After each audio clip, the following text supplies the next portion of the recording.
Mheshimiwa Sunga, jiandae Mheshimiwa Tendega. Mheshimiwa Spika, nakushukuru sana na naomba nianze kwa kuunga mkono hoja. Nimpongeze sana Mheshimiwa Waziri, Naibu Waziri na watendaji wote kwenye wizara kwa kazi nzuri ambayo wanafanya, na nitumie fursa hii pia kumpongeza Mheshimiwa Rais kwa kazi kubwa aliyoifanya kwenye elimu nchini, na wananchi wa Geita, hasa Geita mjini, ni mashahidi. Tumeshuhudia ongezeko la shule nyingi za msingi, za sekondari, lakini pia ujenzi wa shule maalum ya wasichana, shule ya Geita Girls ambayo imekamilika na sasa inafanya kazi.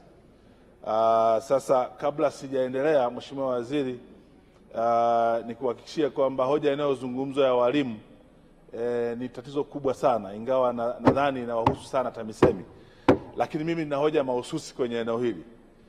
Shule yangu moja ya Shantamine na shule nyingine ya Geita Sekondari, kuna walimu wanajitolea pale wa hesabu na masomo ya sayansi, na zilipotangazwa nafasi za ajira, hawa walimu wakaenda kufanya interview katika shule hizo, na kuruhusu Google, utaona matokeo ya hizo shule ni division 1, division 2, watoto wanafaulu masomo ya sayansi na hesabu. Lakini hawa walimu walioenda kufanya interview ambayo ilikuja kufanyika, wakafeli interview ambayo wameletewa kutoka wizarani.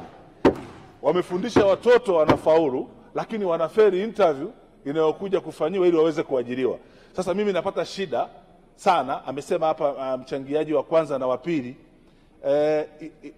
nini kinatokea hapa, kwamba mwalimu ambaye anafundisha watoto wanafaulu akija yeye kufanyiwa interview anafeli, na utaona wengi wanalalamika, wanaona kama kuna upendeleo. Kwa mimi nafikiri kuna haja ya kuangalia vizuri, lakini hilo pia litusaidie kwenda kwenye vyuo vyetu kuangalia pengine mahitaji ya walimu ya sasa na wanaoandaa mitihani ya interview hayafanani na walimu waliofundishwa zamani, na hii ndio changamoto ambayo tunayo.